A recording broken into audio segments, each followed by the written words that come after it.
So in this video, what we're going to do is we are going to take this Apollo API call and we're going to turn it into a Smartlead campaign. Now, what are all of these steps in the middle? Well, what we're going to do is we're going to find accounts in Apollo that are hiring for a particular job function.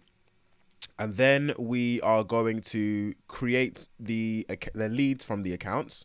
Then we're going to get their emails. Then we're going to clean those emails. And then once those emails are clean, we're going to use Claude to generate a customized first line for us. And then we are going to ping all of that information into Smartlead. So I'm just going to play this now and show you how it works. So we've got this here, making an API call. And then we have ChatGPT here. Now, the reason why I've got ChatGPT here is because moving from this position to this position with the functions has proven impossible. So I've just had to put that in there. But now we've got the people. From the people, we've got the emails and the contacts. We've gotten, you know, 1 verified person, 2 verified people. And if I look in here, what you'll see is inside of the body, there are going to be a certain number of people. We have 301 entries here, and there are 100 per page, and this is on page 1. And so in total, there are 4 pages worth of results, which is what this repeat is doing. It's basically creating pagination. So this is actually going to run for a little while. And whilst it's running, what it's doing is it's getting all of the verified contacts. It is getting all of the people who are valids. I am putting catch-alls in here. You don't need to put catch-alls in here, but I'm doing it just so that we have more people. And then we're getting the job posting titles, and then we're using Claude to generate poke the bear questions, which I'll go into in more detail as I build this. And what it's doing now is it's adding people to an Airtable base, searching if they're there, and if they're not found, then it will create a record. And then it's taking my Smartlead key and it's posting to Smartlead. So as you can see, all of this right here, there's, 16 people being added to a Smartlead campaign, 17 people, so on and so forth. Now, this is actually going to run for quite a while. So what I'm going to do is I'm actually going to describe the theory of this whilst this continues running. And then I'm going to build this from scratch as we go. And before that, let me just show you what this is going to look like. So so this is kind of the copy that we're running. Saw your job post title, job post on LinkedIn. Hey, first name, saw that you guys just put out a post hiring for a job post title. So just wanted to ask, poke the bear question. We've helped companies like blank and blank and other marketing agencies improve the fulfillment team's efficiency and track deliverables so that there aren't any human silos and team can work async. Would this be something you're looking to solve as well? So this is the campaign that I'm creating, and we might even be able to see some of the people that are newly being added. I'll have to scroll down quite far, but either way, we can see even from this final review, if we just look at this is what the email looks like. It's, hey Shani, saw that you guys put out a post hiring for a job project manager, so I wanted to ask, how will you prevent the PM from becoming a bottleneck for urgent client requests? We've helped companies like blank and blank, and you can see how that would work. Now, as this is going, you could even see that this is rotating because it's just adding people over and over again from this campaign. This campaign is going to continue going until all 301 people who have a verified email have been put through and pushed through into Smartlead. So you can see this is just going and going and going and going and going. And that is going to be as many campaigns as we want. Now, let me go into the content for today to just explain what's currently going on. So the reason why I'm even doing this in the first place is because the glory days of cold emails are long, long gone. There are a few changes that I personally have witnessed since 2020 when me and my business partner first started doing cold email for our lead gen agency. Before, you only needed 1 email. Now you need at least 100 email accounts as a bare minimum, because before you could send 70 emails per day via Lemlist from 1 email account, and you would basically book 1 call every 25 or 30 people that you emailed, and at least one of those would probably close and become a client. We got our very first 2K retainer in January 2021 from a cold email campaign with 137 contacts in it. And it was very, very hard to get the data before, but now it's incredibly easy. And because it's incredibly easy, the barrier is now way lower. And with a lower barrier, it's become way harder to be somebody who isn't a faceless person inside of the email inbox, just like everybody else in the inbox. So you can see all of the differences between then and now. And you can also understand from this information that the game has just completely changed. It's a harder battle, but the weaponry has grown increasingly powerful. And one of those weapons is trigger-based campaigns, which is literally what I am building today. Because before, you could send anyone an email selling any service that you wanted, really and truly. But now you can't really send an email unless there's a specific reason as to why you're reaching out in the first place. So there needs to be some level of recency. There needs to be some understanding of, this is where you currently are in your life. I am here providing a solution at the right time. And you kind of do need these proxies for intent when you're selling your service in around cold email nowadays. And there aren't many that are really better than hiring posts. So scraping hiring posts themselves is one example. There are many, many examples, but this is one example of an effective trigger you can use to make your value proposition shine. And today we're going to be building the one that I just showed you, which finds a list of accounts that are hiring for one or many job roles, turns those accounts into ideal customers, grabs their emails, cleans them, adds personalized lines to them, and then automatically adds them to a Smartlead campaign. And there are only a few prerequisites that we would need. So I've had Apollo for a very long time now, when it was $49 a month.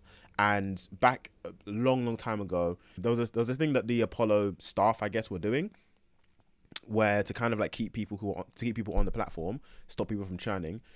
If you said that you wanted to leave, they'd give you a 90% for life discount, which was partly about the geographical issues that they were going into, because charging $97 a month for the data to someone in the US does a lot different stuff to someone's pocket than if you did that to someone in India or somewhere in the Philippines where the currency is just weaker. So I think they were doing that just so that they would have a ton of users, so that they could say that they had a lot of users and get some money that way, like funding money or whatever. But now I have an account for $9 a month, and I've had that same account since 2021. So can't complain.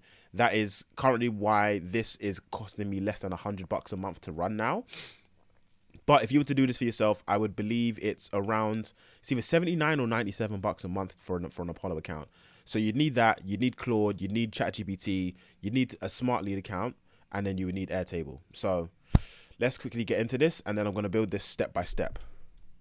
All right, so first thing that we're going to do, and forgive me if I sound croaky, I'm ill right now. The first thing we're going to do is we're going to go straight into Apollo, and we're going to make our search. And then we're going to do a bunch of stuff inside of Claude, and with all of these other tabs that I'm going to show you later, they're going to come into play as well. So if we go into the search, what we're going to do is basically create a very simple job title scrape. Now, I'm actually going to pull up ChatGPT, because this is what I do whenever I want to create a scrape. What I'll do is I'll go in and create a simple, basically I already have an idea of what I'm doing. So like part of me is trying to avoid what I do just by default and just showing you what I do and explaining what I do anyways. So the first thing that I do is I know that I'm reaching out to marketing agencies. So I know immediately that the industry and keyword that I'm going to take up is marketing and advertising. So 4 million people here, great. I don't have to think too much about this. I also don't have to think too much about the location. I want to go after US and UK companies. So US, UK. So these are contacts that are from the US and the UK. These are accounts that are from the US and the UK. So I'm going to go and do the same thing. United States and United Kingdom. So now I have US and UK citizens who work in marketing companies. I now want to change the size of the employee count, and I'll keep the custom range one, but let's go after 11 to 100. So we'll just take these guys. So we'll keep everybody apart from the rest, and 11 out of 50 is what we'll take. So we now have marketing and advertising named industry companies, of which are in the people and the company headquarters are in the US and the UK, and there are 11 to 100 employees. So we'll take this and then we'll take the keywords and then filter down, and this is what we're going to use GPT for. We're going to use GPT for job titles and for keywords. So what I'm going to say is this. You are a master BDR at a huge sales organization. Your task is to create a gigantic query for Apollo IO to look for your next biggest client. You know everything there is to know about niche. The company that you are selling for is company name. Now, sometimes what I like to do, and I've just put this here because if you're following along, just take this and replace niche with who you're reaching out to and replace company name with your company. And the good thing about ChatGPT is that you can actually use the internet. So I am actually just going to go to my landing page and copy this and paste that in there, and then I'm going to say niche is marketing companies that help businesses make more money via any means that you can think of. Just because I don't want to I don't want to bottleneck myself to anything other than to like just straight up cold outreach or something like that. I want cold outreach, I want ads, I also want content people and any other type of business that does certain things. So the company that you're selling for is this. Their offer is, everything there is to know about this. Their offer is selling CRM implementations to sales teams of these marketing companies to help them score their leads effectively, automate their pipelines, and sync their funnel, and sync all of the opt-ins and sales activities that occur across their funnels into the CRM without creating duplicate entries. I'm literally doing this for someone right now, which is the reason why this came up. So I usually end this with, please confirm you understand the task, and then that will allow GPT to just go in and start looking. Target audience. I just want to make sure that they understand what I do. Do you understand the role that? Do you understand Icarus growth as a company? Please look them up if you haven't already. Don't have direct access. Since when? Okay, they used to be able to research different companies, but we'll take what we have anyways, because that's still fine. I've still explained exactly what the offer is. So please generate a list of 20 job titles whose roles and responsibilities will be better served. I don't know how to spell. Will be better served by this offer. These are the people that we will be reaching out to that we'll be scraping via Apollo.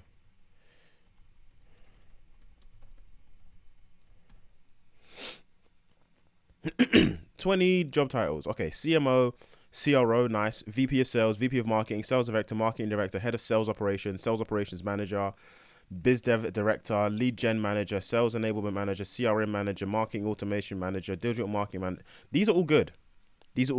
I don't want sales account exec. So customer success manager, maybe, not really.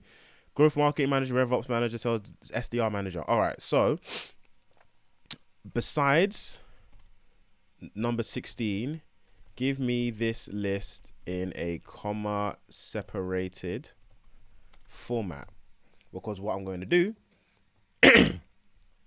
is stick this directly into, they didn't give me SDR, did they? Cool. 16 was sales account exec.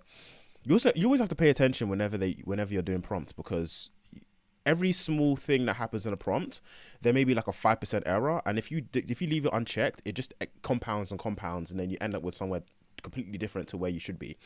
That's actually going to play an effect when we go into the poke the bear idea as well. So I'm going to take that, and then I'm going to put that straight in. Is it still running? I think we're good here. Oh yeah, we're all good. We've just added 190 people to the campaign. Great. All right. Just checking in. All right. So Apollo, keywords, copy. That's not keywords. I want job titles. Job titles, copy, paste. And then you can see that it's giving me the entire list pasted like that. So there's 14,000 people here. All right. I want more. So I'm going to split this by seniority. Give me 10 C-level companies, job titles separated by comma as well. I'll just put regenerate. Give me 10 C-level job titles separated by comma. CROs, chief sales officer, operating officer, growth officer, tech officer. In fact, just give me the abbreviated versions without the brackets. There we go. I don't want the CFO. I don't want the CDO particularly either. So I'm just going to take these guys. So copy this and then go back into people. Paste that. That might not give me much, but we'll see what happens.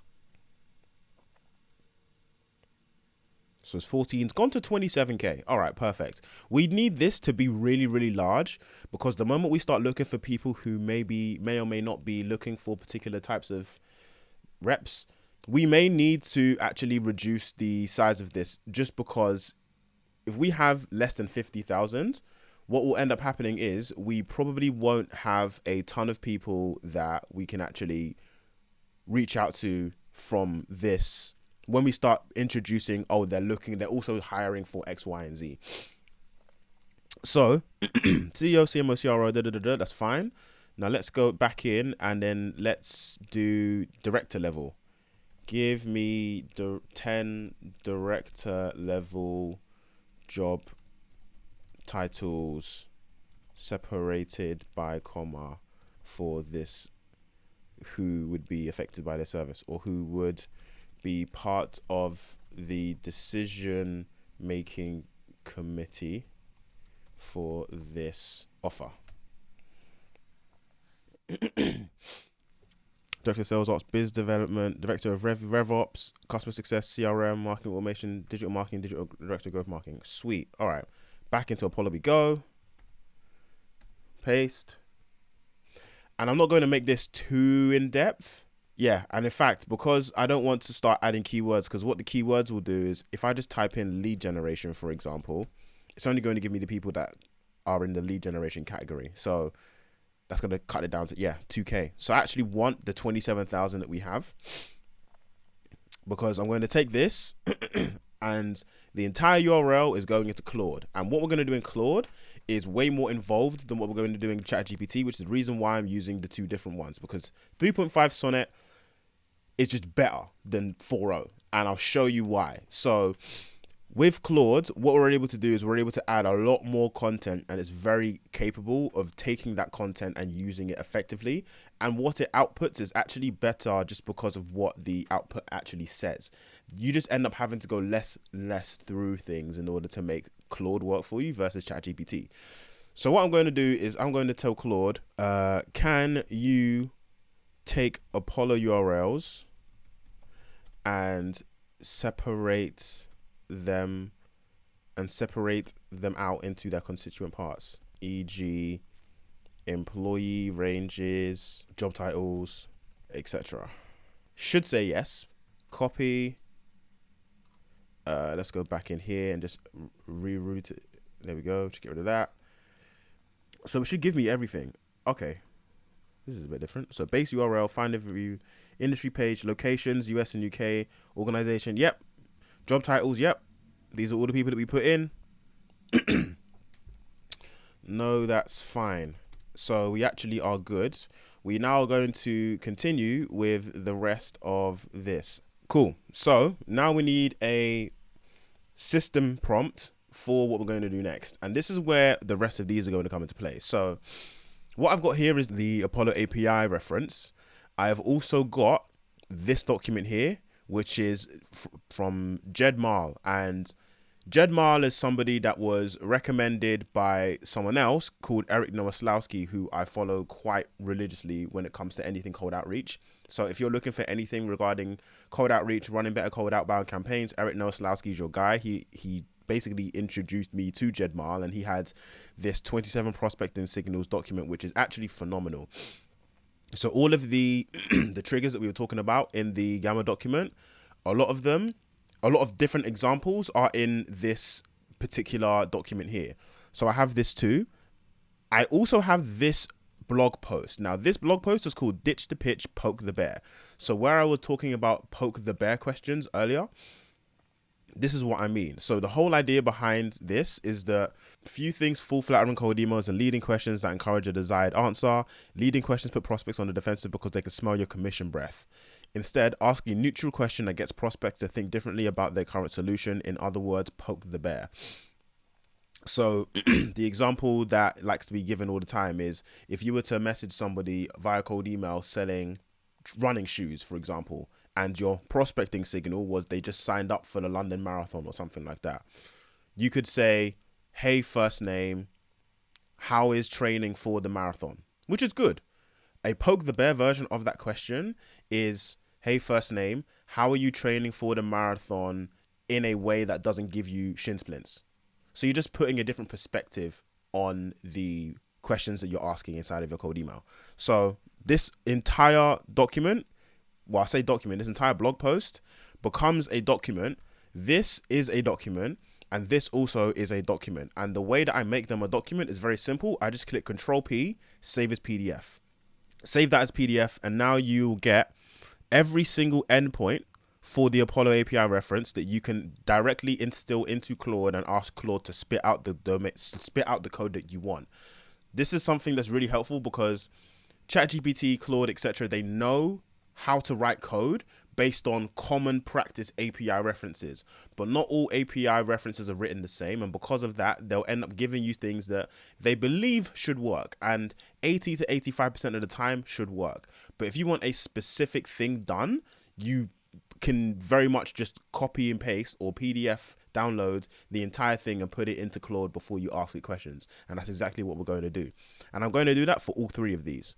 So what I'm going to say now is, again, you are a master BDR at a huge organization that is helping a company called Icarus Growth generate 10x lead flow for their offer.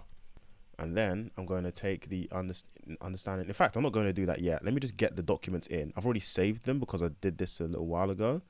So ditch the pitch, poke the bear. This is my landing page copy. I literally just downloaded the landing page that I have, the 27 prospecting signals and the Apollo API reference. Now to get my actual, to get my landing page out, I actually used my own automation, which was, I would just call a HTTP request to this domain, use the text parse to HTML to text, and then use pdf.code to turn the plain text into a PDF, and then get the download link and then just download it locally, or download it into Google Drive and then get the Google Drive document, download it locally, and then I have it. And any URL that I want to download, I can do that and then use that for RAG for any type of AI that I'm going to do, which is exactly what I'm doing now. So generate 10x lead flow for their offer. I'll just put Icarus Growth attached.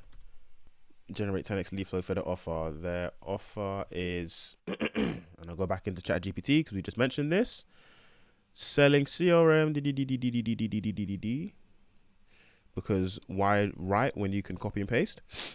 All the opt-ins and sales activities occurs if hundreds of CRM without creating duplicates. Okay, your task is to find a prospecting signal and then use a base Apollo scrape URL to generate, use a base Apollo scrape URL alongside the API reference attached to generate an organization scrape that can be used in make/integromat to find contacts that we can clean and then add to a campaign, a cold email campaign. Please confirm you understand the task.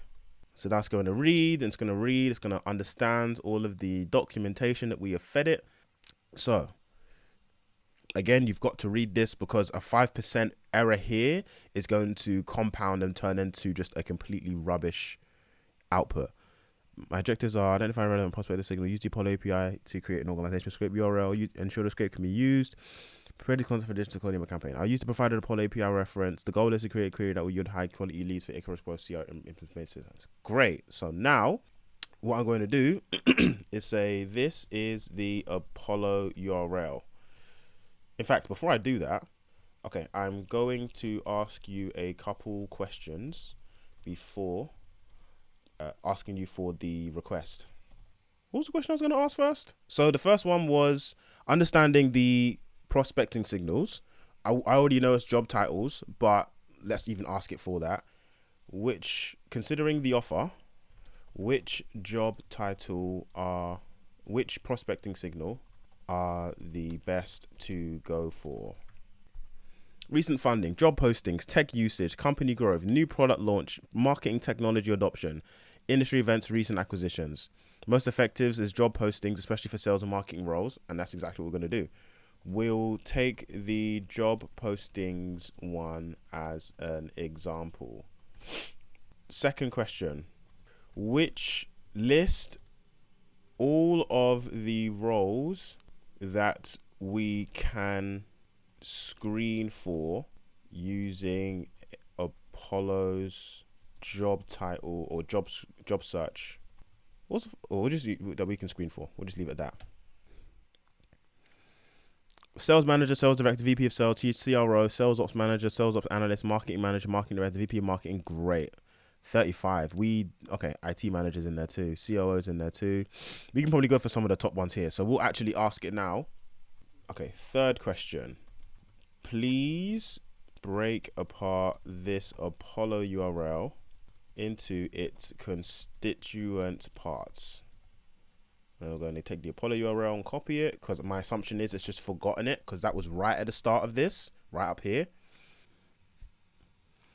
Organization number of employees, person titles. This came out a little bit differently to what I was looking for. I think it's because I asked it to break down the URL.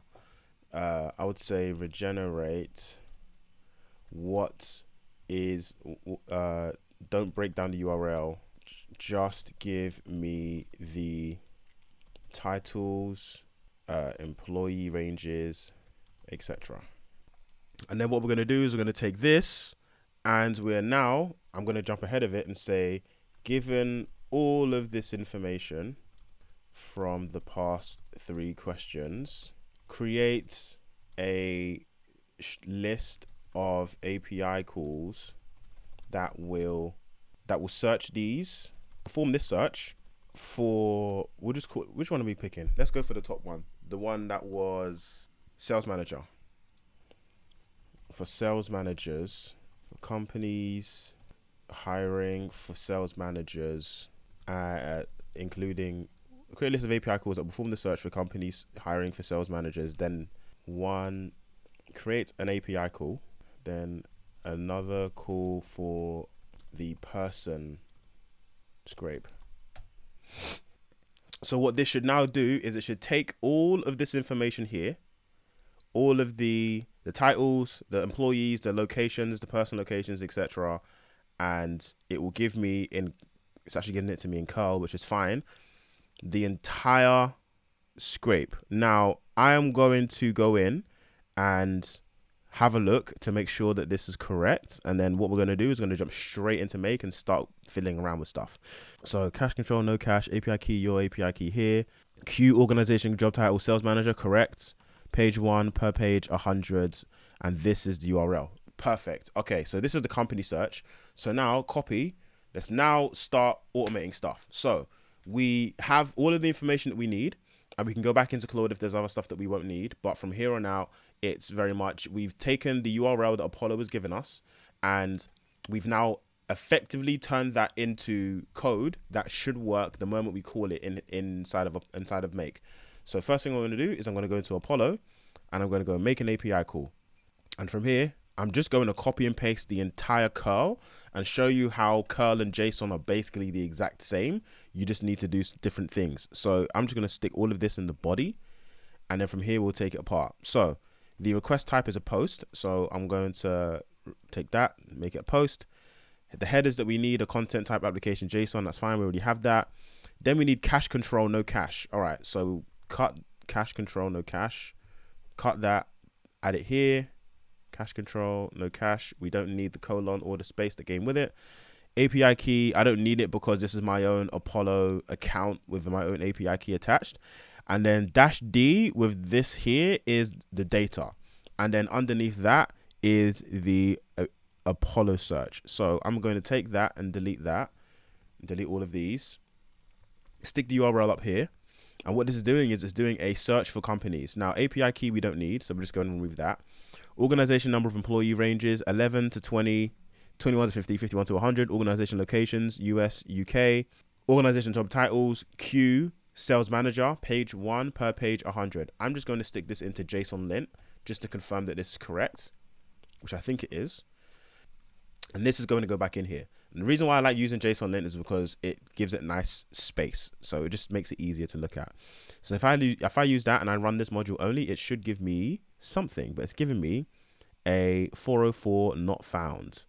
So what we can do is we can just go straight away and tell Claude that we put this code into Apollo and it gave me a not found. So I'm going to copy the entire thing.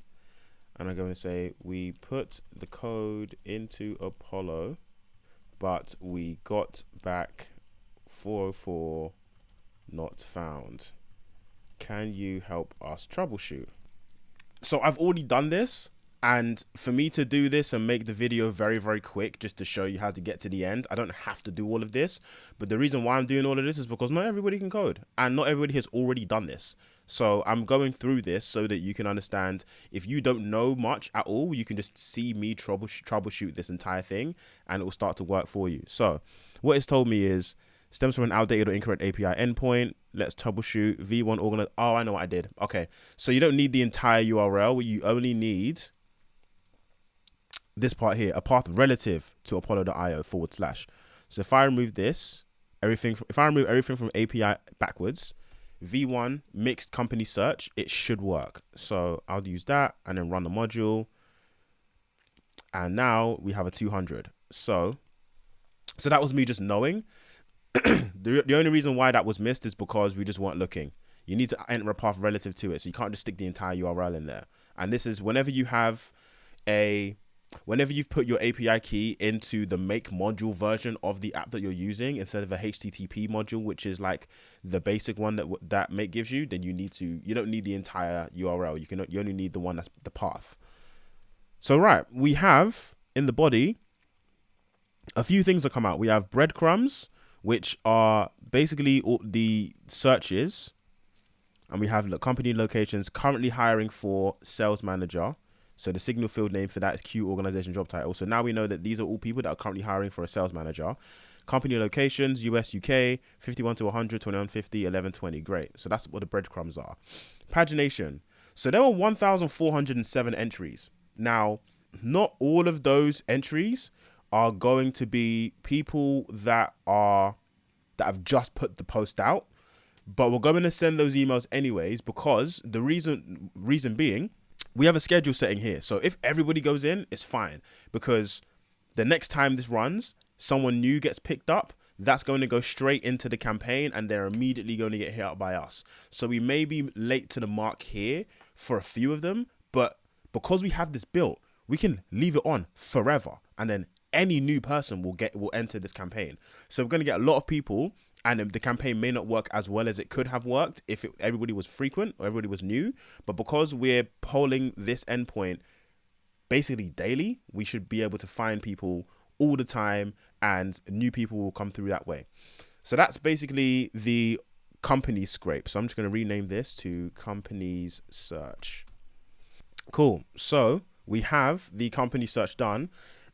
We now need people. So what do we need to do to turn these people into people? So got it. These, the account search has worked. Looking at, in fact, let me just copy what it gave me for the, in fact, we have this here. So person search API call. So I actually don't need to do another prompt here because it's already given it to me based on what we've spoken about.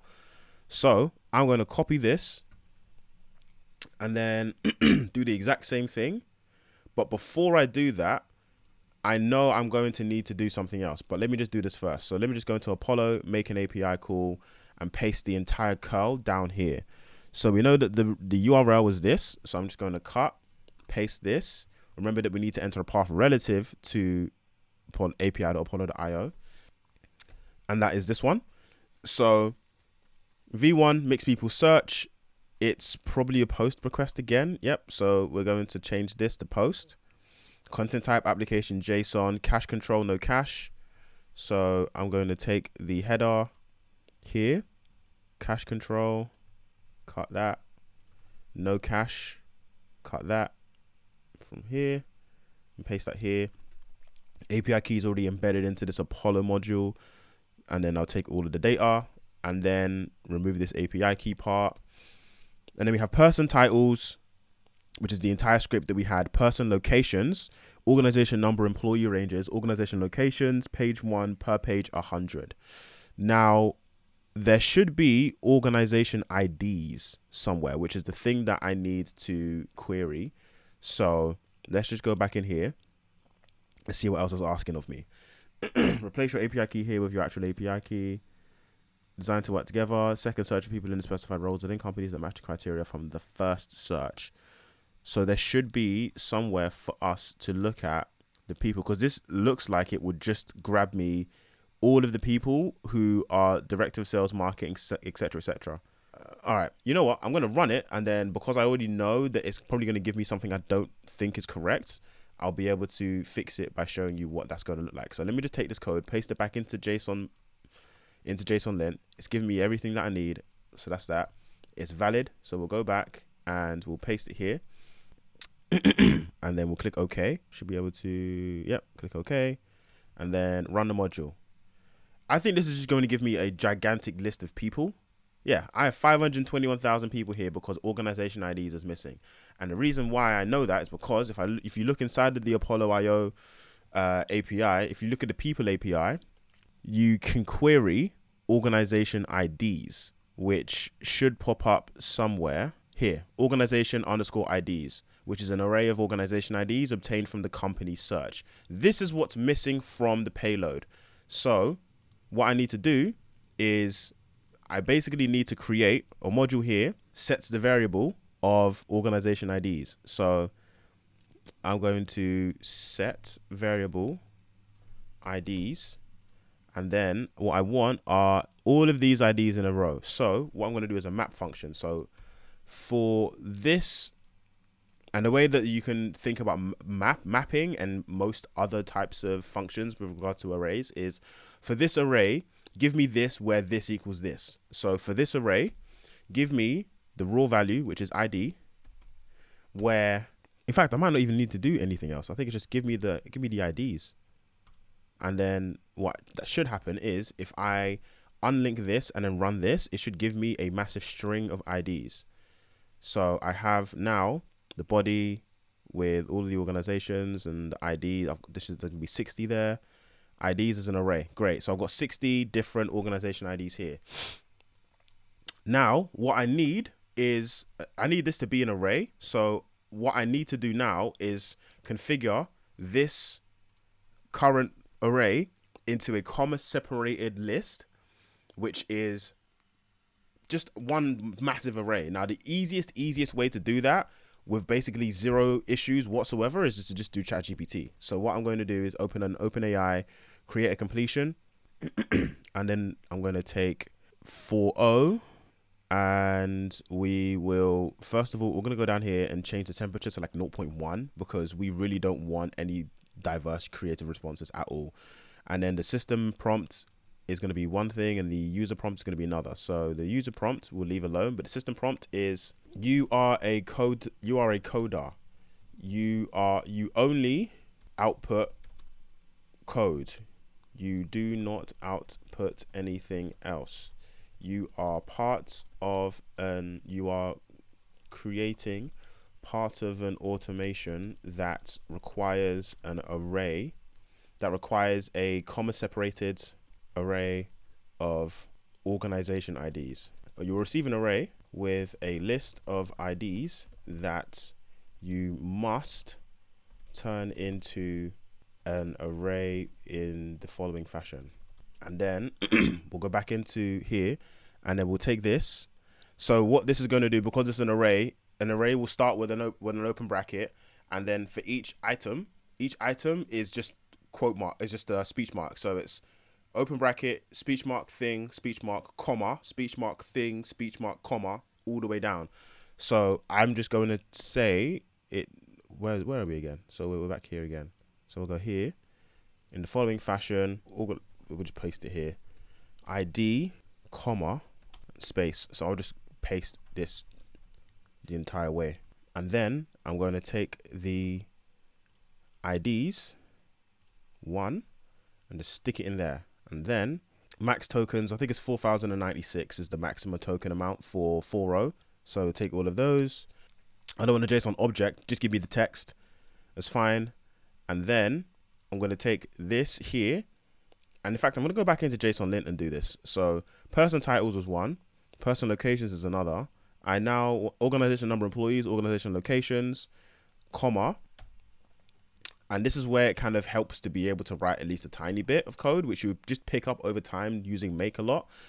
And a lot of it is just copy and pasting directly from API references like this. So organization IDs is the key, and we'll close that, comma, and then it's going to be the ID, so on and so forth for the key value pair. So I'm going to take this from GPT, copy this, and then I'm going to paste it here. And I think that should work. If not, it's got to be inside of its own. Oh wait, there was no colon. ID. I think it's right at the end. I need a comma here. Comma, validate, valid. Sweet. So if I take that, I can copy that, and I actually don't want a ton of these. I'm just going to make it so it's like 1. Validate again, copy, and then paste it back in to this here, the entire thing.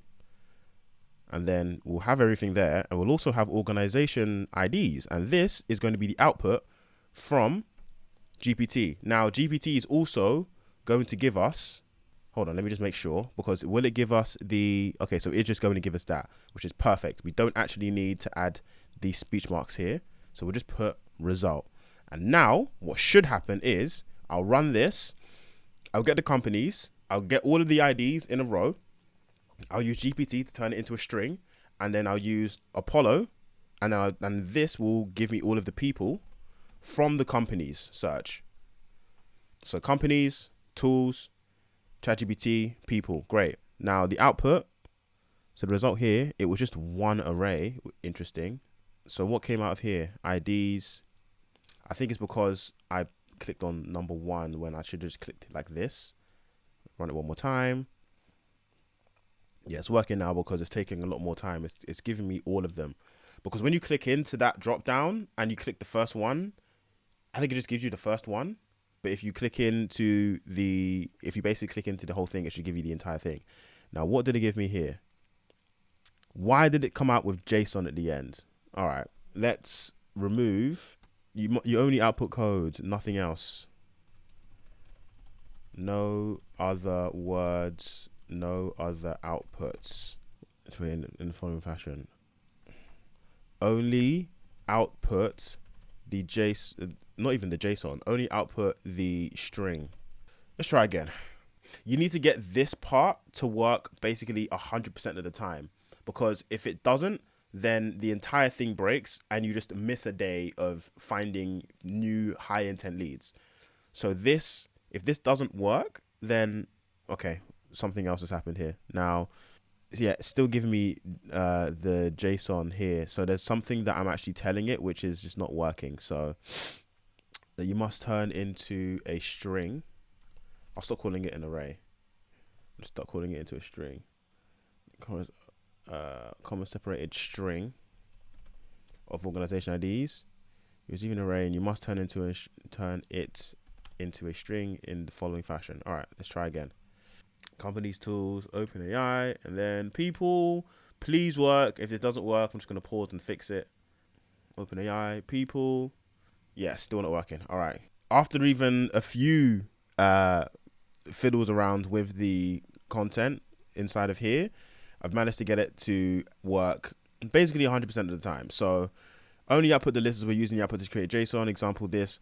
If you put a massive system role in here with like other stuff, it kind of just doesn't work. If you really want something super, super simple and you force the simplicity too hard, it actually doesn't work. So that's something that I'm figuring out myself. So companies, tools, GPT, people. Great. So cool. So now we need to take all of the people that were found, of which there are how many? 161 entries. And we now need to turn them into we now need to iterate across the entire thing. So I'm going to pull up an iterator here, and the array that we want are the people, because we have ID, first name, last name, LinkedIn URL, and a bunch of other things that we are going to use. So if I just stick people in here, then what will happen is we'll have a fat list of people that we're going to go through.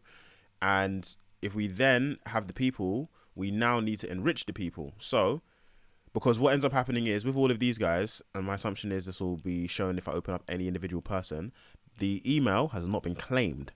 So email status verified, email underscore not underscore unlocked at domain.com. So we need to actually turn these emails into emails. And because they came from Apollo, we can use Apollo to enrich the emails. And that will give us people where the emails are actually valid. So what we need to do now is we need to go back into the API reference and go into the enrichment API, because we need to do people enrichment. So the way this looks, if you look at the curl, it's a post request with the same yada, yada, yada. We need an ID for the person, their first name, last name, organization name, email. We can leave hashed email. I think that's all optional. So my assumption is from this, the more the better, but if you don't have the information, it will try its hardest to find it. So yeah, note that by default this endpoint will not return personal emails or phone numbers. That's fine, and it will deduct 1 email credit and 1 export credit for teams utilizing export credits in newer plans. So I don't think I have this because I have an older plan, but I do have email credits, and I think I have 10,000 on my current plan, so I'm good to go. So we will take enrichment request and we will copy the entire thing. So I'm going to grab this entire curl. I don't know why there isn't a copy button. There usually is on these code blocks. Take the entire thing and go straight in here, and then I'm in make an API call. Let me just dump this entire thing into the body. And then I'm going to take my URL and do the same thing as before. So I'm going to put the URL in here, remove everything after .io, keep v1, keep /v1 in here. It is another post request, so we're going to change this from get to post. I'm going to need cache control again, no cache. And then from there, I'm going to take the data and we're going to fill it with a bunch of stuff from the current JSON. So let me just take this, put this in JSON lint again, just to triple check it all the time, because we like to do that. Is it all valid? And it all came out exactly the same, no extra spacing needed. And now we can take the information that we took from the iterator and find the email. So we have the ID, which I will take from here. We have the first name, we have the last name, and then we have organization name, which should be somewhere around here under organization. name. Remove that and click that. Name. Email, we don't have. That's what we're looking for. And we're going to get that anyways. Hashed email, we don't have. We're going to get that. Domain is going to be under organization. So website URL is the domain. LinkedIn URL, this is the company LinkedIn. This may or may not be the company LinkedIn URL. I'm going to put the normal LinkedIn URL, like the person's LinkedIn URL, and see what happens. Reveal personal emails, we don't really need to do. So I'm going to remove that I'm going to turn that from true to false. And reveal phone number, false, because I don't have any phone credits here. And I don't need a webhook URL, because the point of a webhook URL is that when you search for phone numbers, it takes a little bit more time. And those are called asynchronous requests. And asynchronous requests will cut your response, or will cut the automation action in half. So if you send information off to somewhere, you need another automation to bring it back. So in order to bring it back, you need to point out where the activity that is occurring, when it's done, where that information needs to go to, and that's what a webhook URL will be for.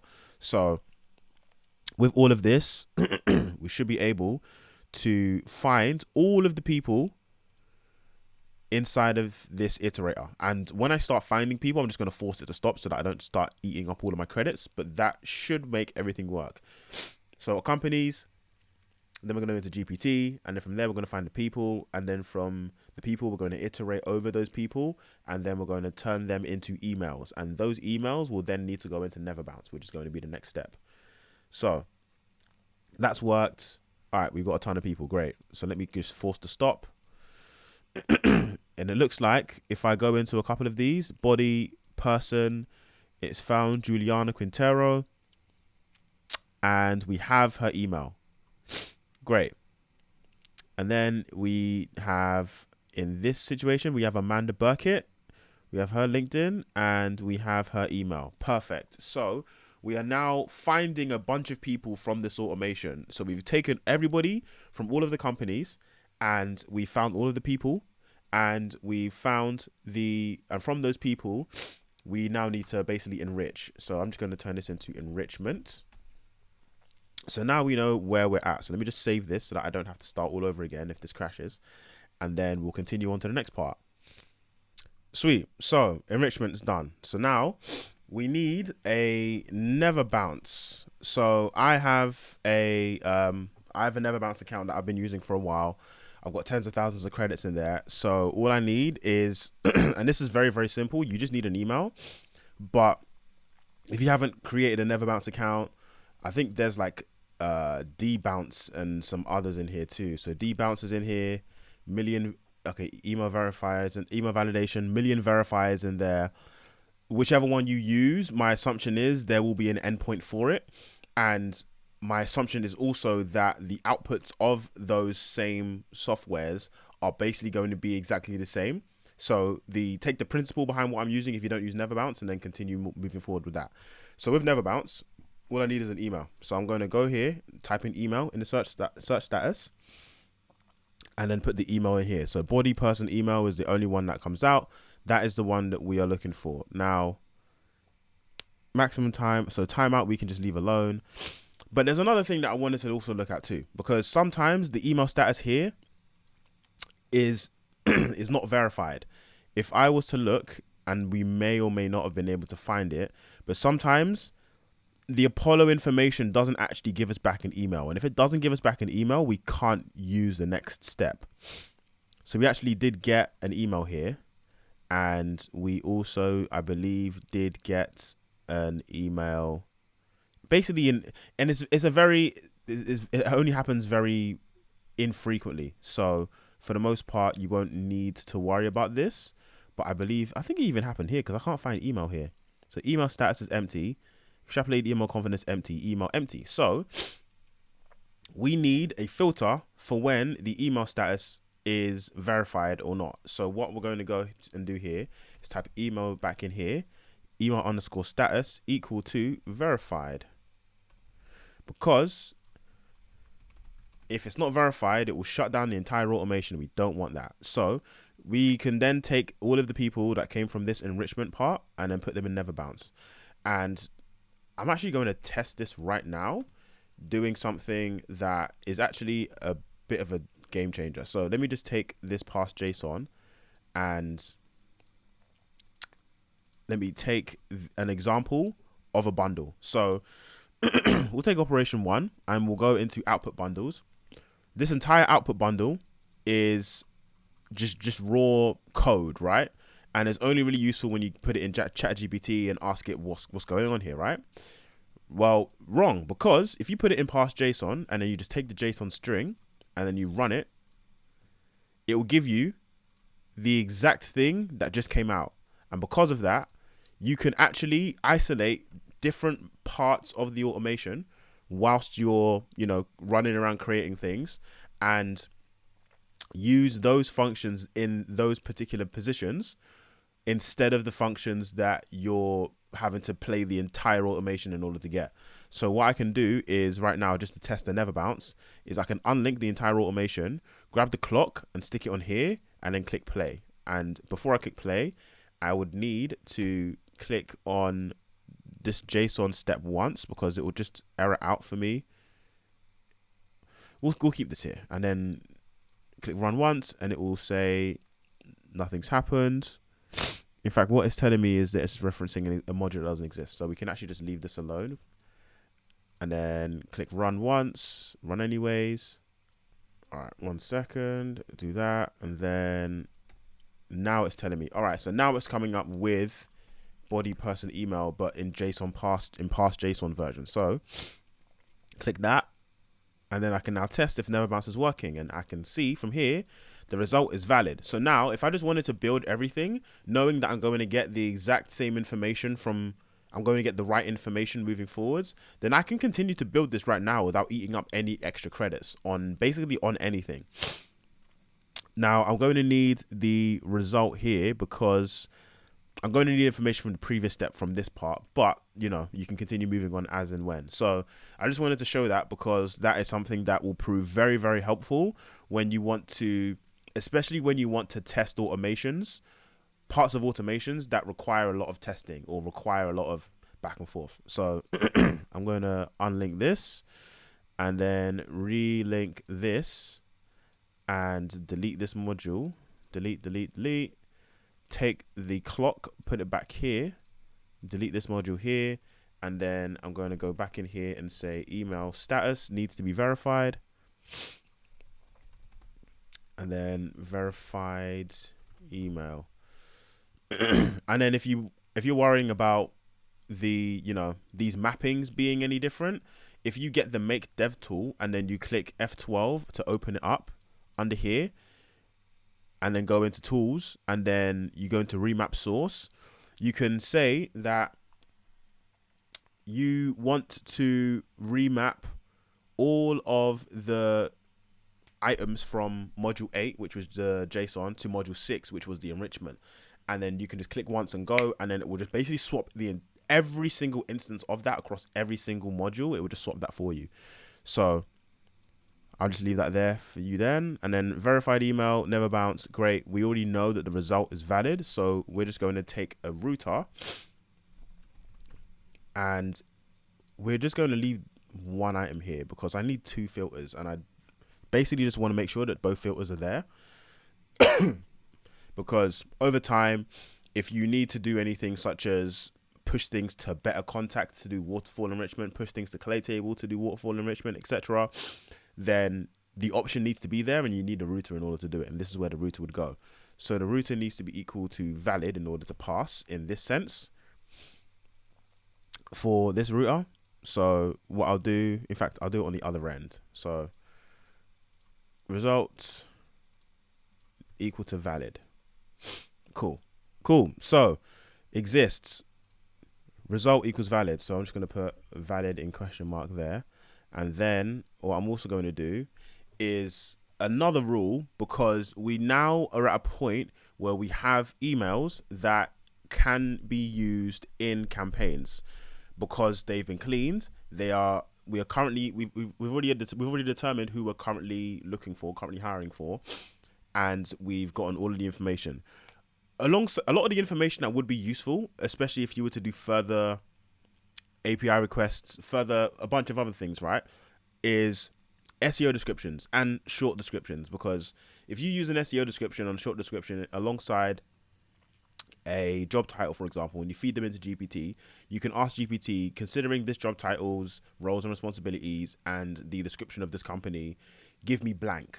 And that can be something you can use in a Codium campaign. So I just like to make sure that they're there, because if they're not there, then more often than not, it's harder to do extra stuff on top of that, because if they don't have a description like that, they probably aren't super active on LinkedIn. They're probably not massive businesses.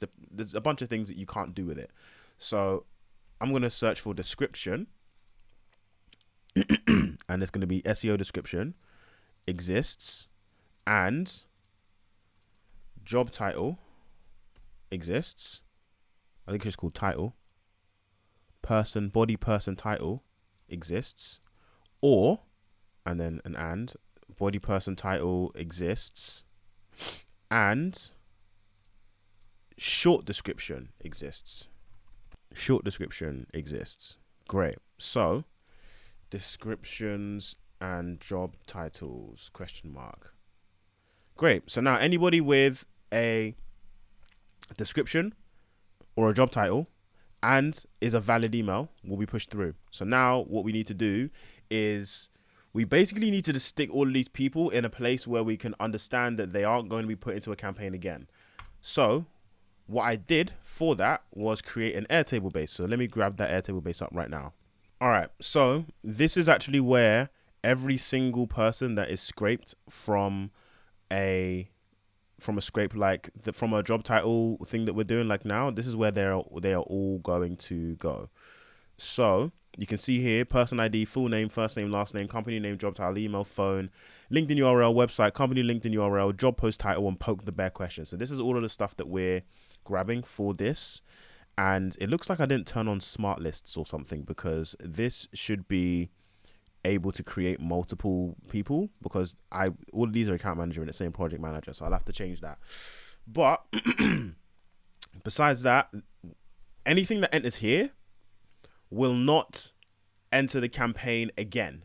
So we kind of have this as a stopgap, so that we'll search this table to see if this person's ID is there.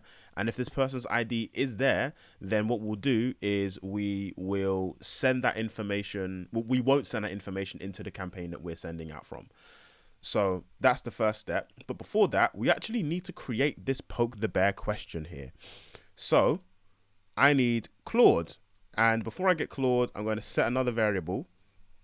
And this variable is called job posting title.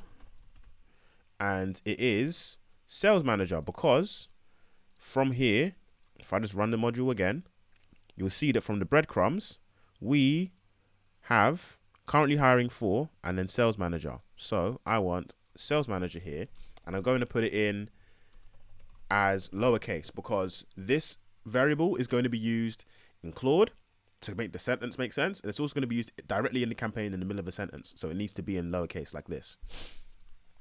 So we have the tool. Now we need to take out Claude and create a prompt. Now, again, 4096. And then we're going to get the system prompt out, and we're going to get another user message out, which is going to be a text message. And yeah, I'm going to grab this from the one I had before. So the system prompt is this. So we have under here, job posting title, which is number 10. So I'm going to take this just to make it live again. I can just cut, open up a new tab and paste. I think it's copy, not cut. Oh, well, that would have been nice to show. But basically you can take all of these, copy, enter a new tab, paste it in plain text, and then change the number around to whatever module you wanted. And then you can also change this to whatever text you wanted. So you can basically create mappings in plain text. So I don't need to do that again. I'm just going to copy what we had and show you how this actually came about as well. So this system prompt that I'm creating, I used an AI agent system prompt structure to create this system prompt, and it's been working wonders. And that relies on a few things. You need a summary, context, output requirements, examples, and then an objective. So the summary is this person's company posted a job for a job posting title role using the roles and responsibilities of a job posting title, which is sales manager, and the reason for a company to be hiring one in the first place. Create one poke the bear question. So that's the summary. The context is going to be poke the bear. So I'm just going to write this, and then I'm going to take the entire document here, copy it, and then paste it into make. So grab that there. Let me paste it a bit. Don't do that to me. All right. It's just truncated the entire thing. Right. So yeah, I just pasted everything in from what I had before. Now, just to show you what it was, because we do need to go in and edit this again, we have poke the bear, which is just a copy and paste of the entire blog post. And we've now got also my company. So we build AI and automation systems in different businesses. We help businesses increase efficiency through project management and sales by implementing custom project management and CRM solutions. Instructions: read the job title and ascertain the roles, responsibilities, and jobs to be done. Using the roles and responsibilities and the reason for a company to be hiring a job posting title in the first place. Find one problem that may be created by bringing in a job posting title that my company can provide solutions for. Number 3, write a poke the bear question. So the output requirement is you must only output the poke the bear question. Examples. So these are examples that I actually got from Claude. Now, I actually want my own examples for this particular, because I can basically put this in right now, and if I was to run it, it would sound exactly, in fact, let me just click OK, and then run the module, and just put sales manager in. It will sound exactly like the ones that I've put in there before, but there may be some things that are missing. So how will you ensure your new sales manager doesn't inadvertently create silos that hinder cross-team collaboration over overall company growth? So nice question. However, it's relying heavily on the examples that I gave from project managers, being single points of failure and not streamlining operations and things. So what we can do is go back into Claude and start a new chat. And from here, what we're going to do is take the poke the bear, which I downloaded as a PDF document, and say, you are a cold email copywriter. And then I'm just going to take all of the information about, what we do and this kind of stuff as well. And put it back into Claude. Everything there is to know about marketing companies that help businesses make more money. These are the people that you're selling to. These are the people that Icarus Growth is selling to. Icarus Growth's offer is selling CRM implementations to sales teams, and these marketing companies help them score their leads effectively out or automate their pipelines and sync all of the opt-ins and sales activities that occur across the funnels in CRM without creating duplicate entries. Great. Your task is to create poke the bear questions. Before getting you to write these, I'm going to ask you to generate roles and responsibilities for the job title that the marketing agencies are currently hiring for. Please confirm you understand the task. You'd like me to create poke the bear questions for Icarus Growth. Before creating these questions, you want me to generate roles and responsibilities? No. The title is Sales Manager.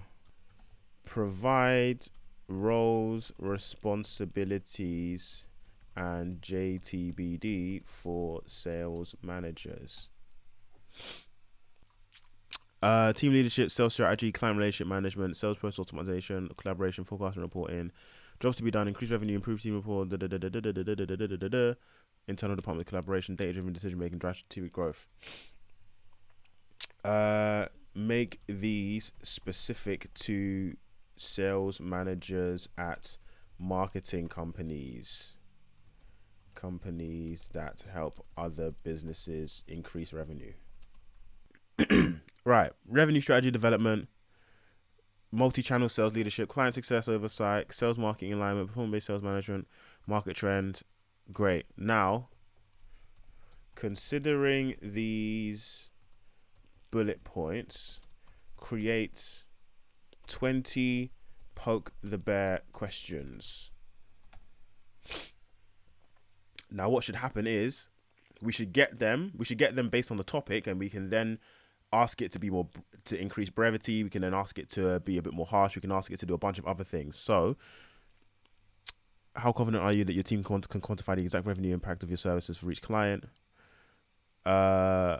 These aren't actually relevant to, okay, so make these more relevant to a company that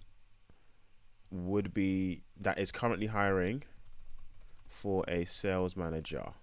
How confident are you that each current sales process can scale as you bring on a new manager? What's planning to ensure the new sales manager doesn't structure existing client relationships? So these are way better.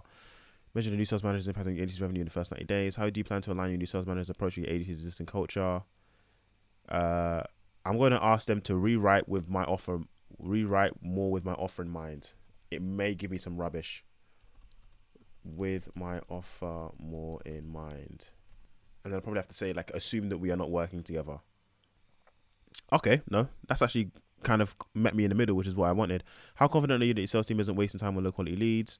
How do you currently prevent duplicate entries when leads come in from multiple marketing channels? What's your process for accurately attributing revenues to specific marketing efforts across your funnel? How quickly can your sales team identify which leads are most likely to convert? What's your plan for maintaining data integrity? I'll take these. Okay, so let me grab. I'll grab all 20 and then I'll remove the ones that aren't amazing. So the examples are here.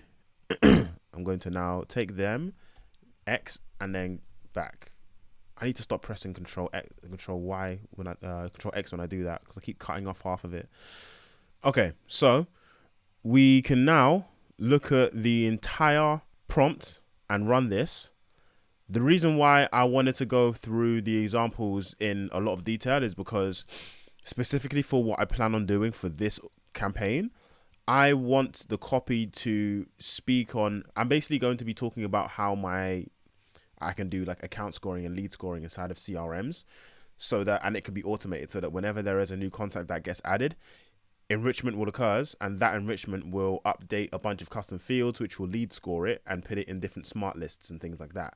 So if I can talk about spending time on the wrong leads, things like that, and these examples also reflect that, then I have good examples in here, because I'm basically engineering it to give me what I want in a sense, but it's always going to do some other stuff as well. So this one is great. How confident are you that your sales team isn't wasting time on low quality leads?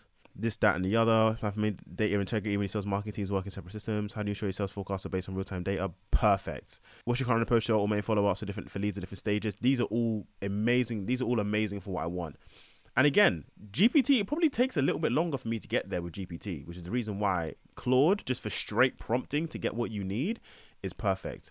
So I'm actually going to turn the temperature down to like 0.5 and then click OK, because it will then be a bit more strict on how much it uses the templates. So NeverBounce is referencing non-existent module 8.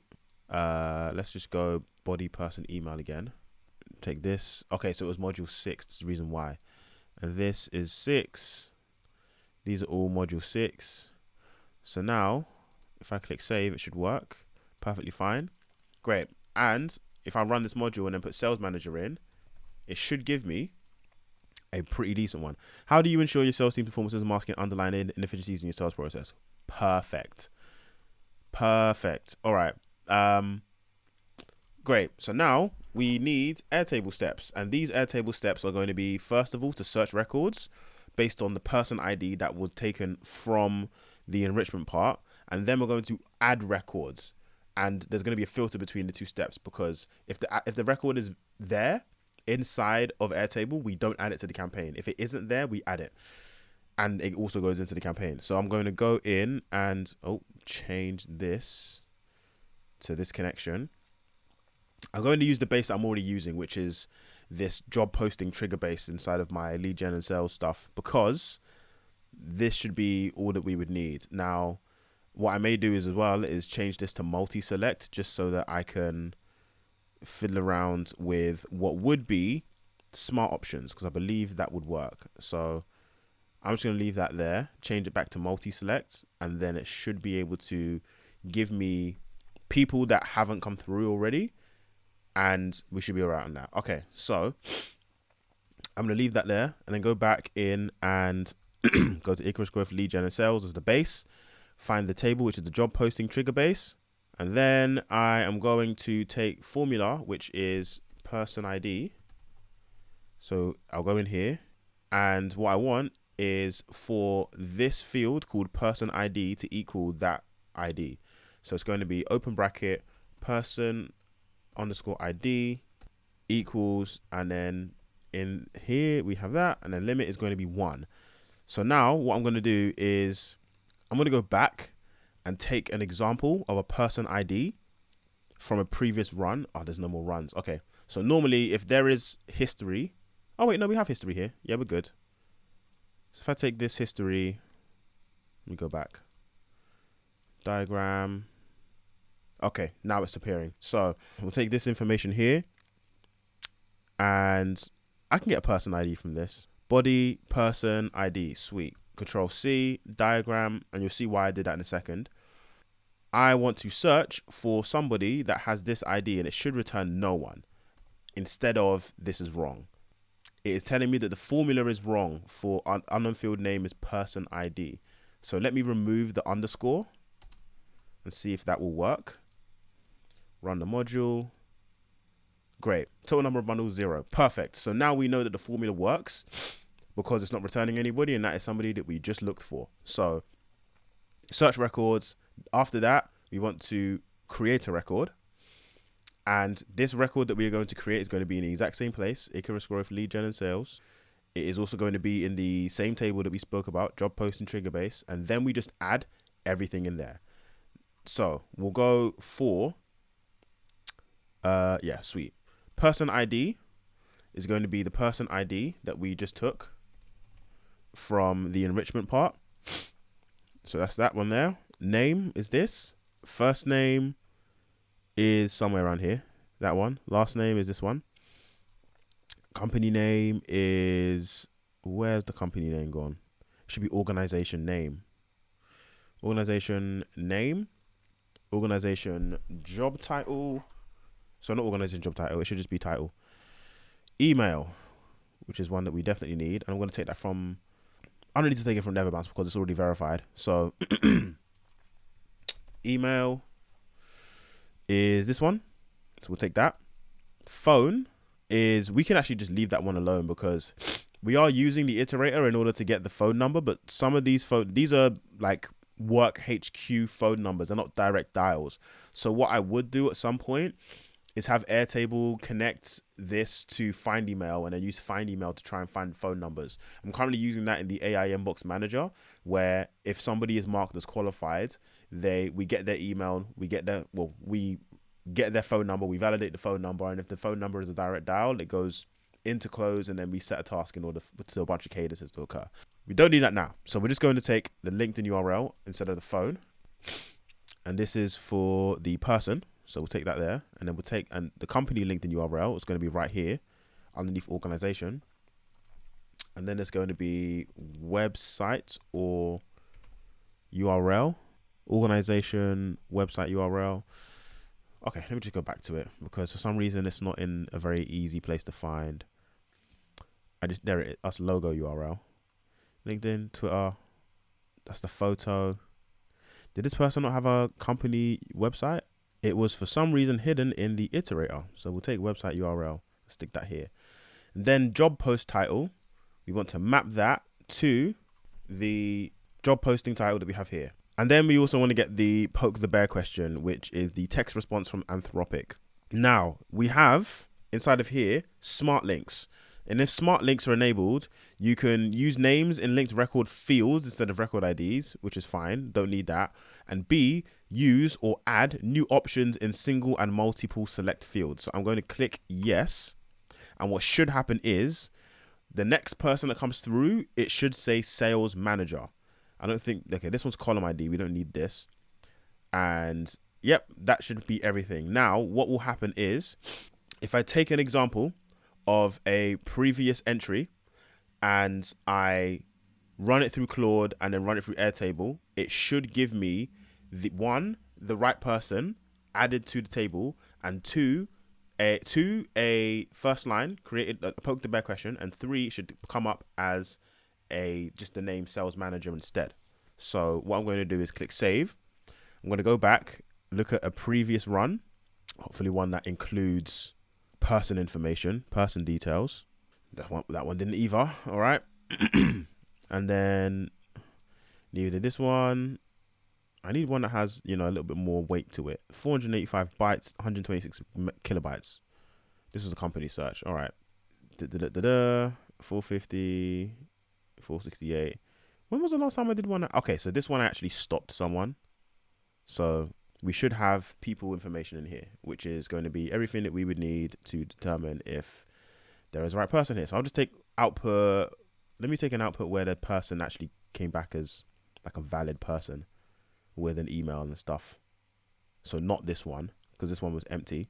And we can go into the body of this one, click on the person, and email status, verified email. Great. So let's take output 9.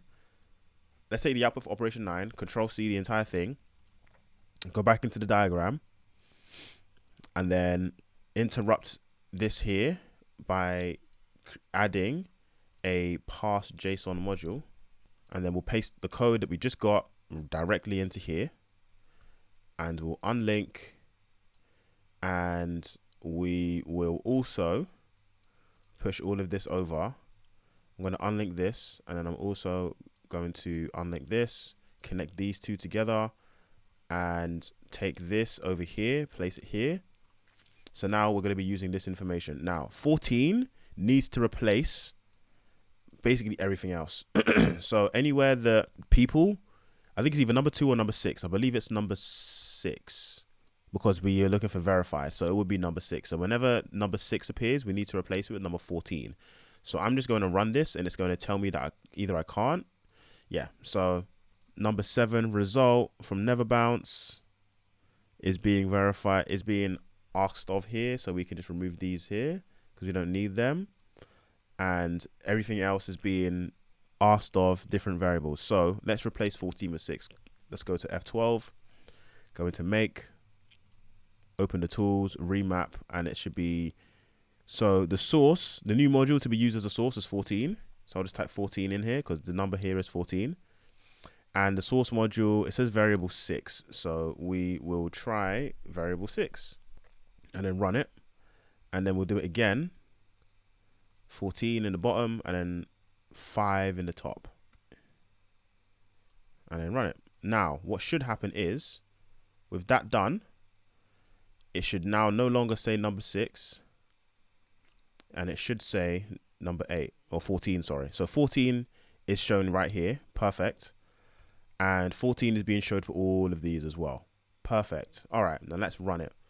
So run Anthropic, Airtable. All right. So what's happened here? Inside of Airtable, we have Sales Manager. Great. Now we also have this name, Coleman Stapp, company name, job title, email, LinkedIn URL. Website didn't come through because that was meant to be from the iterator. And then company, LinkedIn URL, job post title, sales manager, and then the poke the bear question, which is, how do you ensure your sales team's performance isn't being hindered by inefficient processes or outdated tools? Pretty helpful. Being hindered by inefficient processes, fine. Yeah, so the text will work.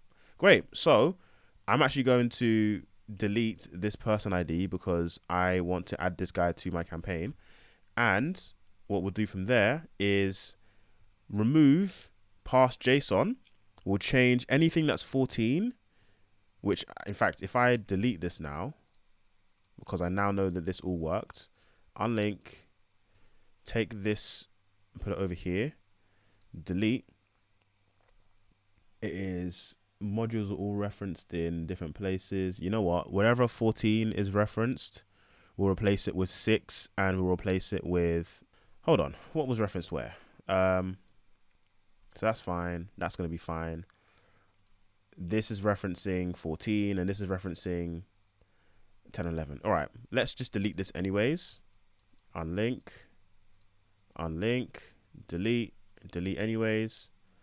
And then we'll add the router step, and we'll connect these two together. Delete this module.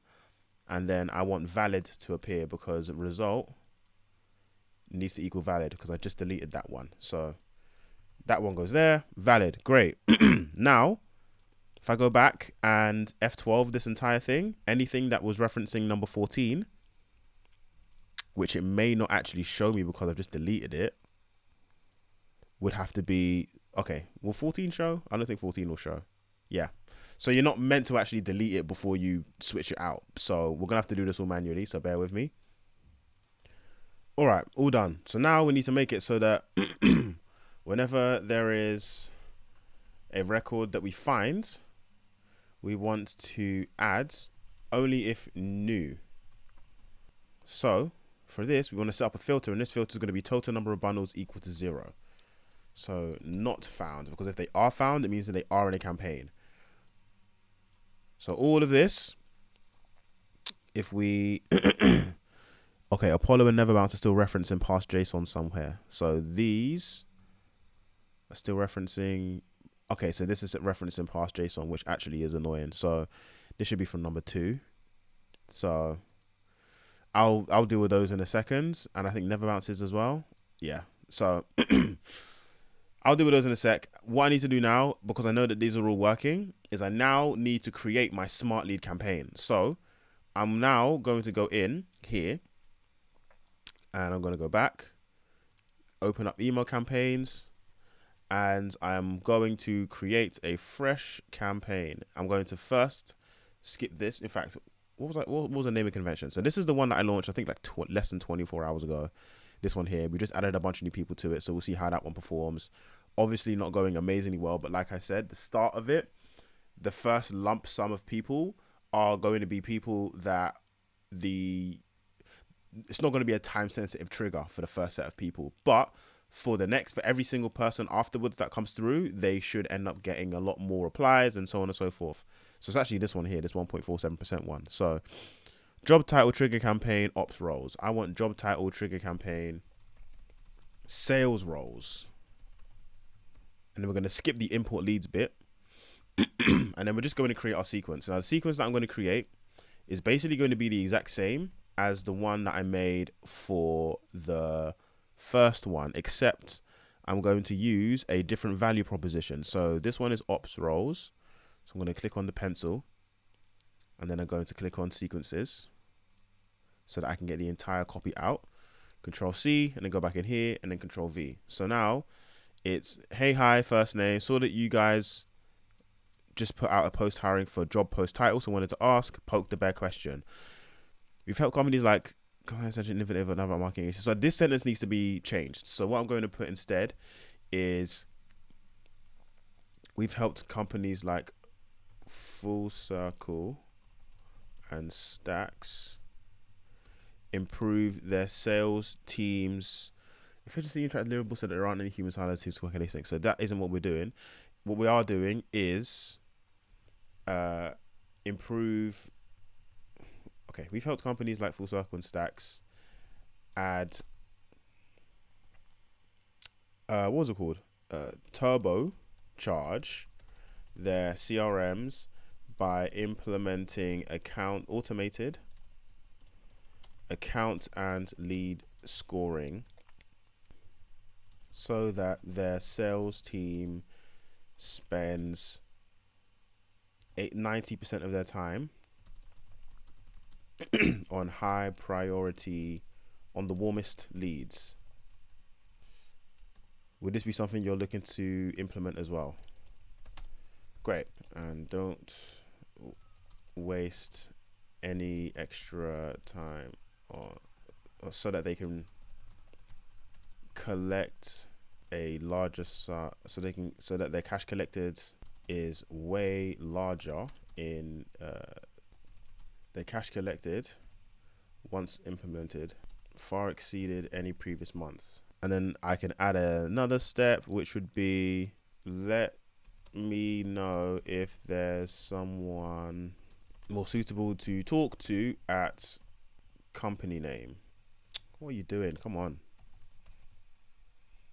And then the subject line will be saw that you were hiring for job post title.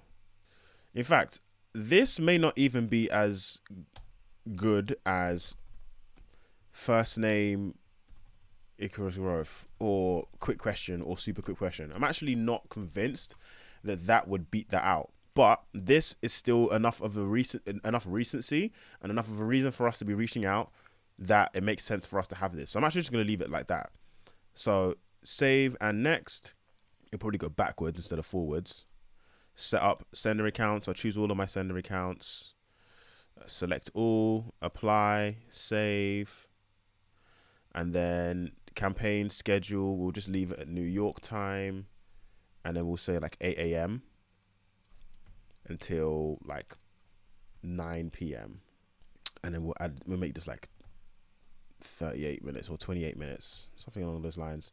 Monday to Friday, campaign start date, new leads started per campaign, max new leads reached per day is 1,000. Just make that a big number. And then we'll go into the campaign settings and then we will turn off. We'll just click boost deliverability. That's new.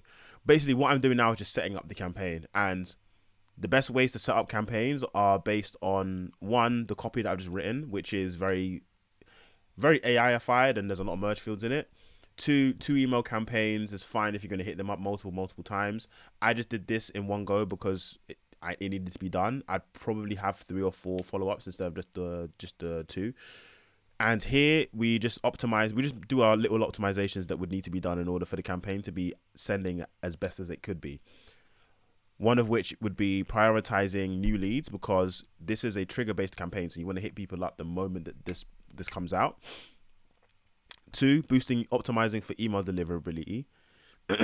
And I don't have any other types of mailboxes, so I only have Gmail inboxes. I don't have Outlook ones, so I don't need to turn this on. And I also have the AI inbox manager, so I don't need to categorize leads with AI. And then we will activate an auto pause protection from bounces, and we'll do that at 3%. And we'll leave the unsubscribes alone, because people can just tell me unsubscribe and it'll automatically unsubscribe anyways. Click final review. There's no data available here, so we'll just click start the campaign. And now that is ready for us to send information to via make. So what we need is, 1, the Smartlead API key, and 2, the endpoint for Smartlead that will allow us to go into that direct campaign and paste everything that we've put in so far. So first thing I'm going to do is set variable, and I'm going to get my Smartlead API key, of which I am not going to share again because I have refreshed this way too much. Great. So now we've got the API key under a set variable, and now we just need a HTTP request, because this is going to be the request that we would need to use in order to put everything into the Smartlead API, into the Smartlead campaign, which means we need the Smartlead API docs, and we need the endpoint, which is to add people to a campaign. So that is going to be lead management, and it's going to be add leads to campaign by ID. And again, it gives us the entire thing in curl, and it's going to give us a bunch of information such as, here's an example of the list.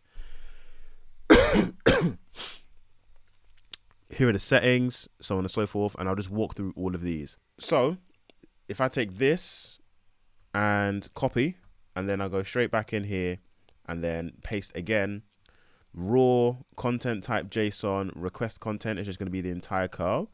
We now have all of this. So we can take this and dump it into the URL bar, and we need the entire URL because we're using HTTP requests. There's no Smartlead endpoint. This is, I believe it's a post request. This is a post request right here. So change the method from get to post. And now we need a campaign ID and an API key. So the API key is this one here.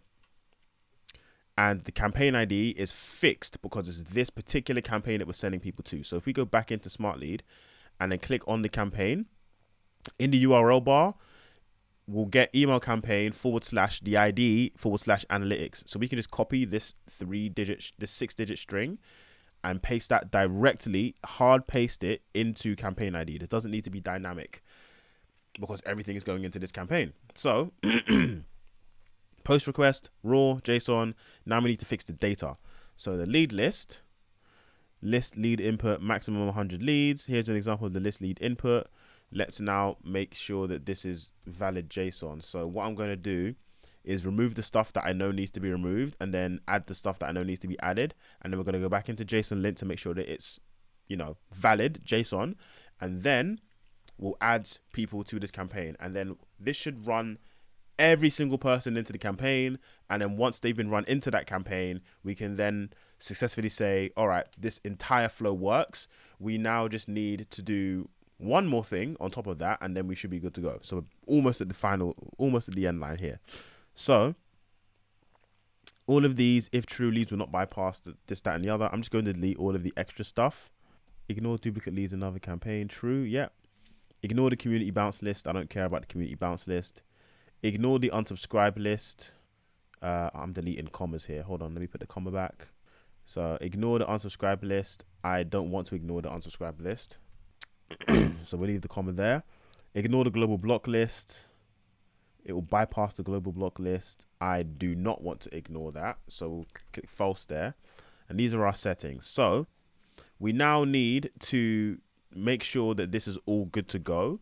So I'm going to stick this in JSON lint, and then I'm actually going to add the rest of the stuff that may be there. Now I think this isn't good because either, okay, yeah, I can already see it. I can just see now the colors if the colors don't make sense. So they've inside of the API reference forgotten to add the commas for the key value pairs here, and two, I don't know what's going on here. So title, regional manager, first line, so on and so forth, maximum 20 fields. That's fine. Well, I need a comma here, and then I need a comma here. All right, and then lead list colon, I think it's just this. So I think that's valid. Phone number is invalid. Why? Phone expected a string, but got what? All right, let me just put this in these, and now it's valid. All right. So now we have everything that we would need. Now, the one thing I do want to change is title and not title, sorry. I want to put poke the bear question and the job title type, and I need it needs to be the exact same format that we put inside of the campaign. So if we go back in to the campaign itself, we can basically copy and paste this and add it to the JSON lint just to make sure that it's all good when we add it. So we just paste it just like that. And then I'm just going to put question in all caps here. And then instead of title, we need job title, job post title. That's the one that we need. So I'm going to say job post title, copy that, stick that into JSON lint right where the key value pair is for title. And then I'm going to say this is job post title. So job post title is job post title. Poke the bear question is question. First name, last name, email. We don't actually need phone number because we're not pushing phone numbers into Smartlead. Company name, website. We're not pushing locations. We are using LinkedIn profile. So LinkedIn profile is there. Company URL is there. This is completely correct. So if I click validate JSON again, just to make sure JSON is valid. So I'll copy all of that, go back into make, paste the entire thing in, and then we're going to change things around for the requisite. We're just basically going to add all of the lead lists and lead list information in here. So first name is first name. And to make this easy, we can just use all of the Airtable fields. So I'm just going to go in, delete that one, use that one, delete that one, use the Airtable email. Company name is this one. Website is this one. Custom fields, job post title is job post title. So I'm going down to here, job posting title. Poke the bear question is the result from the Claude output, which is this. LinkedIn profile is the one that we have here, LinkedIn URL. Company URL is the same as website. So I don't know why Smartlead duplicates that, but that's always been a bit of an annoyance for me. Ignore global block list. We will click on false over here. Ignore subscribe list. We'll click on false here. Click on true under the keywords for general functions, and then true under the keywords for general functions here. This should immediately put people into campaigns. And it's going to put everybody into the hiring sales campaign. It's going to take my Smartlead API key and put it into and validate the request. All of this looks good. I can triple check the code just to make sure that I haven't overwritten any speech bubbles or anything like that, because it was good JSON going in. I need to make sure it's good JSON going out. Settings is there. Poke the bear question, a job post title is there. Settings done. Great. So now that is adding people to the campaign. So add to hire trigger sales campaign. Great. So that part is done, which means the entire thing from back to front is done, except for one, I need to change these, and two, I need to look at pagination. So I need to look at pagination, and this is going to be done by running the module and determining how many pages are actually coming out. So we can tell from pagination here that there's 1,400 companies here that we need to look at, which is 15 pages. So I'm going to show you how pagination works. I need a module, and this module is called repeater. And what the repeater module will do, is going to be at the start. I need to move it to the start so that now becomes a trigger. So I take the clock and I move it over to repeater, and then it gives me this. Now, what this is doing is it is creating a value, and then every single time the entire automation runs, it will repeat with a value that is of the next value. So here it's going to repeat on 1, then it's going to repeat on 2, then it's going to repeat on 3, and it's going to repeat on 4, and then it's going to finish. If I wanted it to be in steps of 10, I could have initial value be 10, for example, and then the next step would be 20, the next step would be 30, and the next step would be 40. The reason why we use this is because if we have pages of items that need to be put in, we need to make sure that when we're using X, Y, and Z pages, instead of using just a hard-coded, we want the first page, we want to use the repeater instead. So we're going to click on I, because this is now going to be the input from the repeater, which means whenever this comes out again, whenever the entire thing is finished, it will finish it for that page. After it's finished it for that page, the repeater will tick 1 over to go from 1 to 2, and then take page 2 and do the rest of the results. This is the reason why it took so long when I showed you right at the start of the video that this is what would need to be done. But this allows us to get every single result. So I've now put the repeater under the page, and now so that I now also need basically a filter that will tell me when to stop. So the way I'm going to do this is I'm going to take the output and I'm going to create a filter. Now, this filter is very dependent on how many pages there are. So the total pages is 15. I want this repeater to stop when it's higher than the number of total pages. So what I would need to do is, and I'm not sure if it needs to be here or it needs to be here, but it should probably be here. So I'm going to put a filter here, and I'm going to say, okay, no, it needs to be here because the information is only here. So when this repeater is equal to or more than, it should still, okay, the filter needs to be the other way around. So it actually needs to be number is less than or equal to. So if I take this and I take if I go into pagination and then I click total pages, and then I go back in here and I click on the repeater, what this is now saying is, in fact, it needs to be greater than or equal to. What it's now saying is the total number of pages. For this to continue, the total number of pages must be greater than or equal to the repeater item. So if the total number of pages, so it's basically saying 15 must be greater than 1. So that's true the first time around, so it will continue. 15 needs to be greater than 2. That will be true the second time around, so it's going to continue. 15, 3, 4, 5, 6, 7, 8, 9, 15 greater than or equal to 15? Yes. 15 greater than or equal to 16? No. So it will stop there. So this is the filter that we need, and we can call this pagination break or normal page, or are there still pages?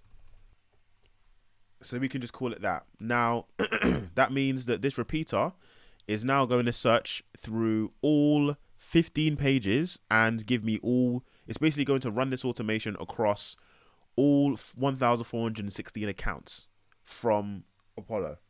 Now, that's not the only place we need a repeater. We actually need another one here, because if I run this up until here again, let me just unlink it and then run. What will happen is, one, it's going to go through ChatGPT again. The variables come out with the IDs, and then it's going to call the people. But what you'll notice is now it's starting again with page 2. So under body, we now under pagination are on page 2. There's 15 total pages. What we also need to look at in the body is how many pages of people we need to deal with too. So here, there are 2 pages of people in operation 1. This means that we actually need a repeater on the pages as well. And we can see from output number 2 that there's 54 entries here. So at most, we'll probably need 2, but we're still going to do the same thing where we have a filter that says, are there still pages?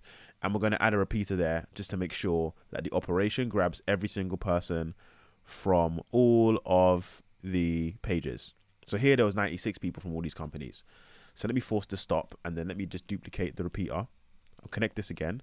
Control C, Control V, stick this in here.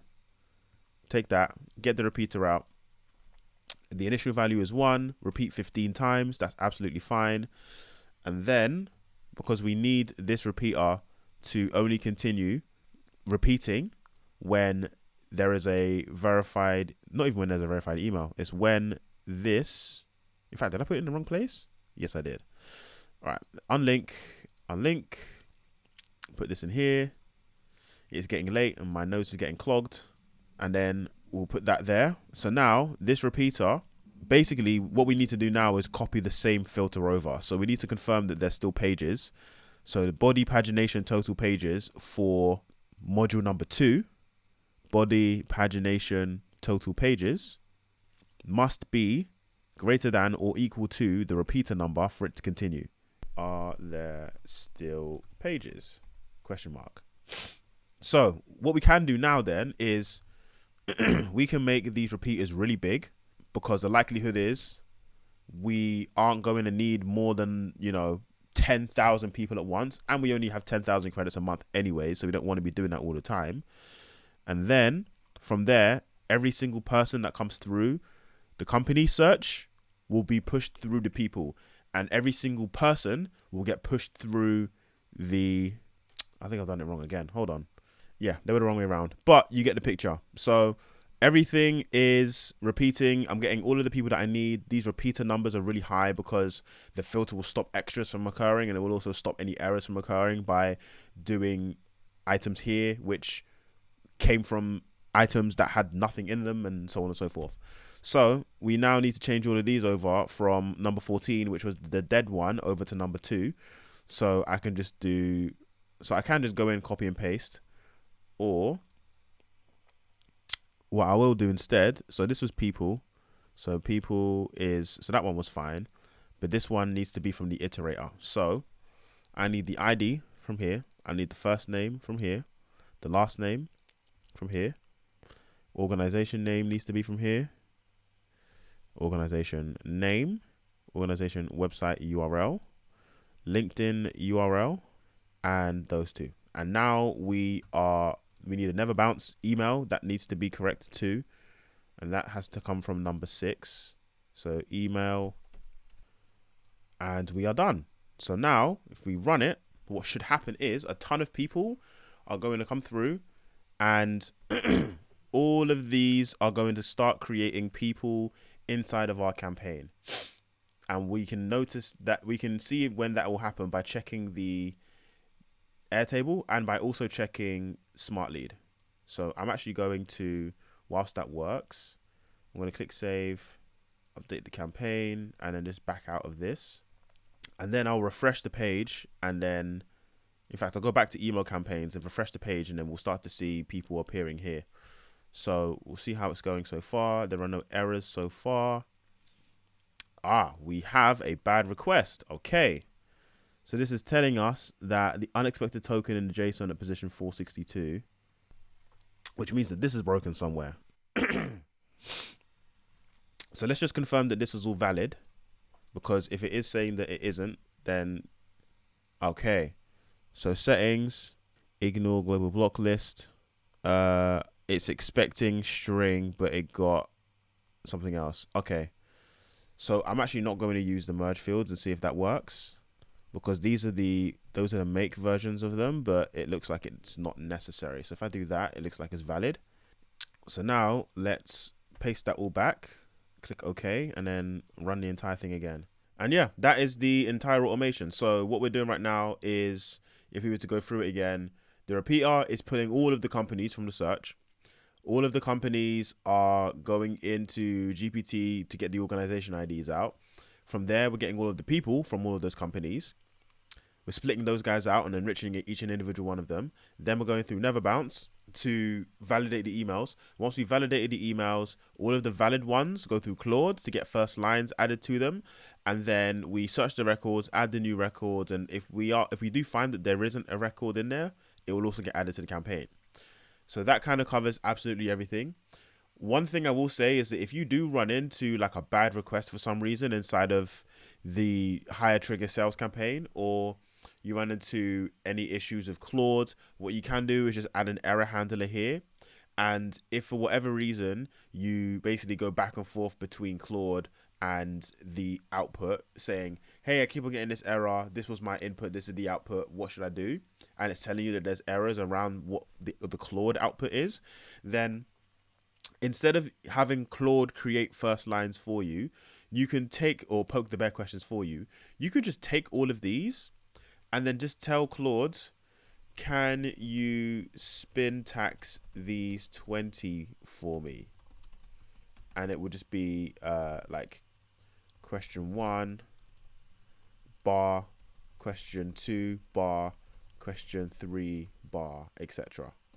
And then instead of having Anthropic doing what it's doing, you can just take this entire string and put that into your campaign, and that will mean that will make it so that you're using all of the fields that you've been provided, and you're basically creating a bunch of these, because the wording may be slightly different with AI, but you already have 20 variations that you know you would like to use.